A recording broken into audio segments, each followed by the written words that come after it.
আসসালামু আলাইকুম। আজকে আমরা দেখেন এটা কি কাটতেছি। এটা হচ্ছে তরমুজ আমরা ছিলায় নিছি।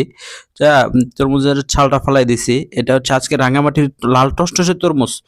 ৳১৫০ দিয়ে কিনছি। হ্যাঁ? তা এখন তরমুজ পানির দামে পাওয়া যাচ্ছে রাঙামাটি, তাই তরমুজটা একটু বেশি খাওয়া হচ্ছে। তা একদম যেরকম লাল দেখতেছেন এরকম মিষ্টি। এত মিষ্টি তরমুজ এখন সচরাচর রাঙামাটি ছাড়া অন্য কোথাও পাওয়া যায় কিনা আমি জানি না। তা আমি অনেক জায়গার তরমুজ খাওয়া হইছে কিন্তু এরকম লাল পাই নাই বা এরকম মিষ্টিও পাই নাই। খাইতেও সুস্বাদু এবং রসালো। তো রাঙামাটিতে অনেক তরমুজ ব্যবসায়ীরা তরমুজ বিক্রি করতেছে একদম পানির দামে। হুম? এ এ এই তরমুজটা নিছি মাত্র ৳১৫০ মানে ৳১৫০ আর কিছু কমও দেওয়া যেত।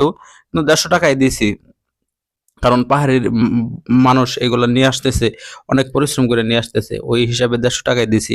কারণ অন্যান্য জায়গায় চট্টগ্রাম থেকে যদি কেনা হইতো তাহলে অনেক দাম পড়তো। প্রাইস পড়তো ৳৫০০-৭০০ এই একই তরমুজ। তো আমরা এখানে অনেক ফ্রিতে পাচ্ছি। দেখেন তরমুজের কালারটা দেখছেন? কত লাল, কত সুন্দর একটা দৃশ্য দেখা যাইতেছে। তবে এখানে একটা মজার বিষয় হচ্ছে এত রসালো এবং সুস্বাদু তরমুজ পরিমাণে এতটাই হয়েছিল যে মনে করেন আমরা ৭ জনে খাইছি। খাওয়ার পরেও কেউ ২-৩ পিস এখানে থাইকা গেছিল।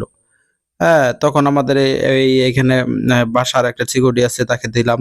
সেও খাইলো বলল, "না তরমুজ ঠিক"